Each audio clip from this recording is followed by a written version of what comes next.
Hi, I'm Ryan O'Dowd, and welcome to the Black Hand Communique. Today I'm going to be editorializing, which means I'm going to be giving my opinion on things, but that doesn't mean that they're necessarily backed up on fact.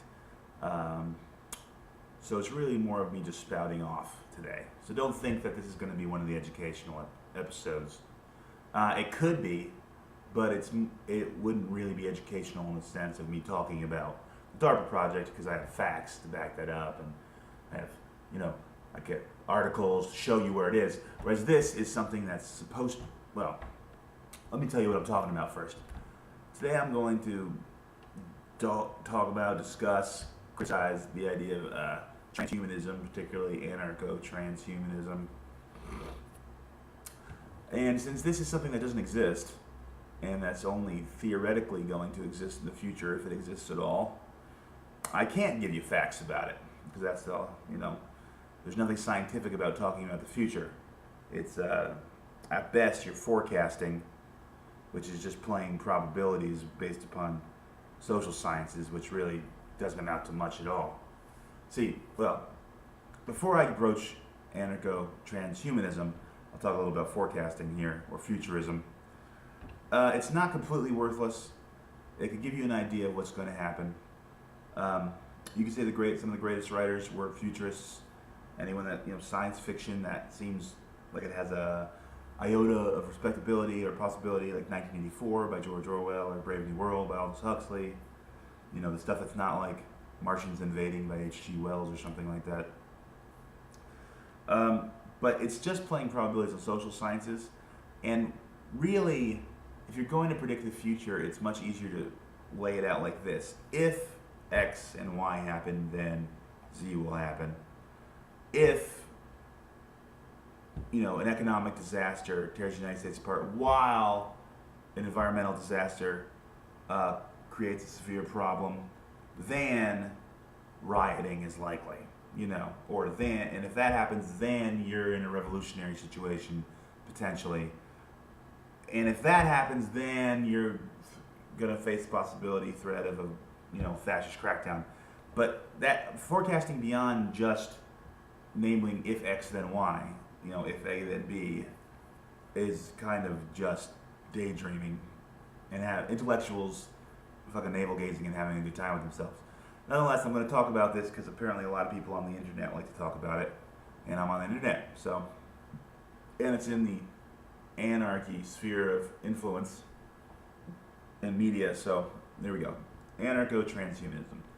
Anarcho-transhumanism, or transhumanism, is the idea that people are going to be so augmented by technology in the future, especially as it interacts with their own bodies, think the logical extension of fake hearts, or, if you have little nanobots in your body that can link up to your brain, and then those nanobots can be messages to other people's nanobots if they want to, or something like that. And the idea is that we'll be so advanced technologically, and it will interact with our own, fleshly body so much that we will more or less become something beyond what is known as a human being today. So they call themselves human plus, and transhumanists, and all kinds of obnoxious shit like that. And they argue for anarchy's sake that this is necessary as a fundamental right because A, people have the inalienable right to augment their own bodies to improve their lives. B, there's actually more than one slant on anarcho-transhumanism, as there always is. There's always factions. There is a very capitalist slant called Libertarian transhumanism, and then there's a communist slant called just anarcho-transhumanism. And the communists say that they want to abolish public privacy. In other words, everyone can read everyone's thoughts in the public sphere all the time due to these machines evolving us beyond language, because we don't need to form sentences anymore. Just our minds interact with raw, abstract ideas, with these things that go into other people's heads. And to me, this concept is basically like the Borg. It's the hive mind. It's not scary because I would not in any way allow it to happen in my own life, but it's a little disturbing that people would find this to be a positive idea, or the idea that they would like to be able to have happen to them or to society as a whole. Anyway, then there's the capitalists, the libertarian ones, and they say, no, we have to be able to use the free market to determine how people develop into transhuman species by interacting with technology in a sophisticated way.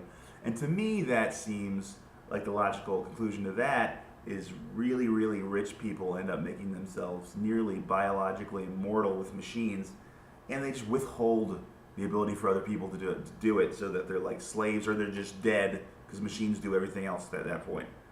And so when I look at it, I see like these two different, which by the way would make a good sci-fi novel. I don't know a sci-fi novel about that concept, that just the rich become transhumanist and they rule almost like gods among the eons as they explore the ether and dominate other species in order to make new market share or something like that. But that doesn't sound that great. And I don't think that the other option sounds that great either. That everyone becomes part of the hive mind. You know, there's no option to disconnect. And because they consider themselves transhumanists, they literally think that they're better than human beings. They're more advanced than human beings. They've gone beyond being a human being. And then the whole idea of the mob not necessarily being the most liberal apparatus for ideas at the same time is going to tell you that if you get a mob full of robo-humans that all think the same thoughts as one another, they're probably not going to give a shit about what you have to say or what I have to say, since we're just measly old human beings with flesh and bones, like we were born to be that way. And so my philosophy on the entire concept is, the closer that shit gets to happening, the more likely I am to just fuck everything up that's around me. Like if I see people really seriously augmenting themselves, like bionic arm is one thing for like someone lost their arm, but if I see someone like just, like the equivalent of doping in sports, but they're doing it with some kind of robotic technology in their body, and they're hitting like 1,000 home runs every season, I think, personally, I'm just going to dismantle that person's technology by any means necessary. And that's the thing. These anarcho-transhumanists, libertarian transhumanists, would say that I'm violating their fundamental rights as free people by doing that. But I say rights are only human, and since they're becoming transhuman on purpose, they're foregoing their human rights. You don't want to forego your human rights? Remain a human being. Simple as that. And then you say, oh, you crazy reactionary, or whatever the fuck. These people are nuts. I was talking to one of them. His name will not be named. It was a he, though, unless he wants to think of himself as some kind of genderless robot. I was talking to one of these fellas online, and he was telling me that I was oppressing him by being a speciesist against his transhumanist fantasy that he has in his head, which isn't even real yet, if it can be. And then he tried to go on to tell me that his friends in the future, who are going to be human-animal hybrids by splicing genetics from animals into their body, aren't going to stand for me blowing up an EMP, electromagnetic pulse, and disabling the electronics technology in him as a cyborg, and that cyborgs have rights. And I was just taking all this in, and I was like, I'm a smart fella, I'm an intellectual guy, you might say.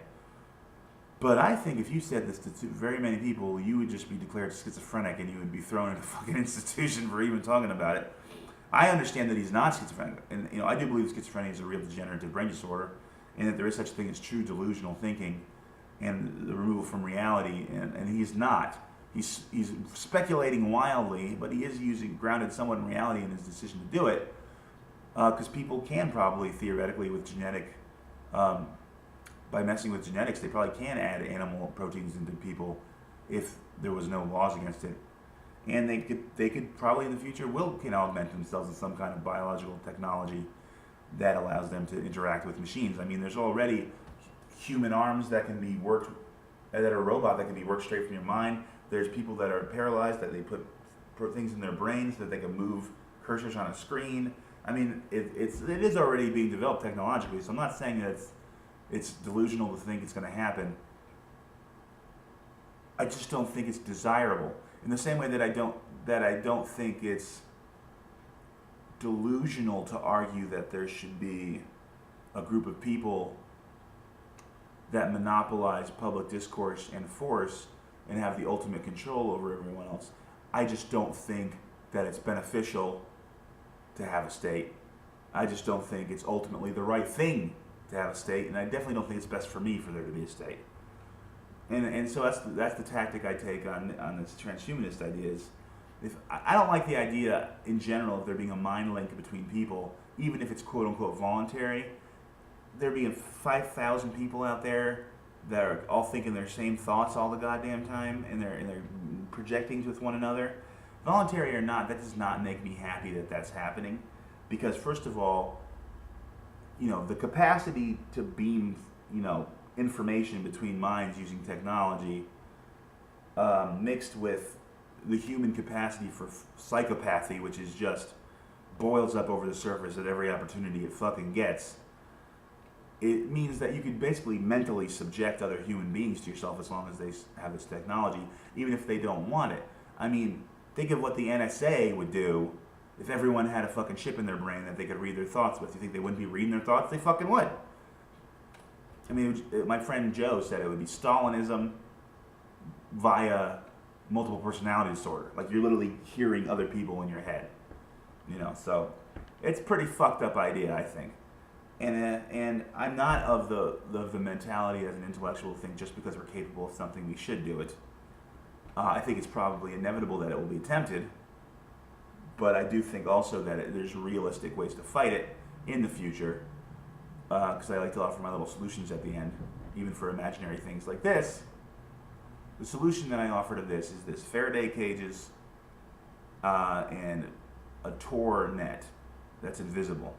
So a way using traditional wires for people that are not beaming together in the head to communicate with one another, that has a Faraday cage over it, which means it blocks electromagnetic waves from interfering with it from the outside, so it can't be connected with without the consent of people that are in it, and it can't be, an electromagnetic pulse wouldn't disrupt it.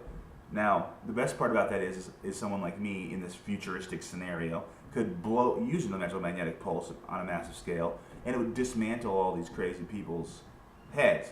You know what I'm saying? And it would dismantle all these crazy people's heads.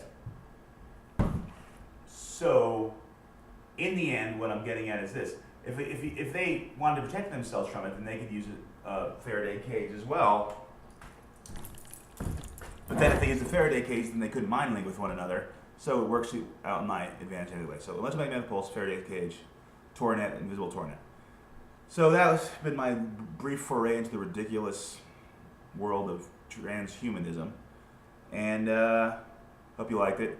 I'm Ryan O'Dowd. This is the Black Hand Communique, and fuck the goddamn machine.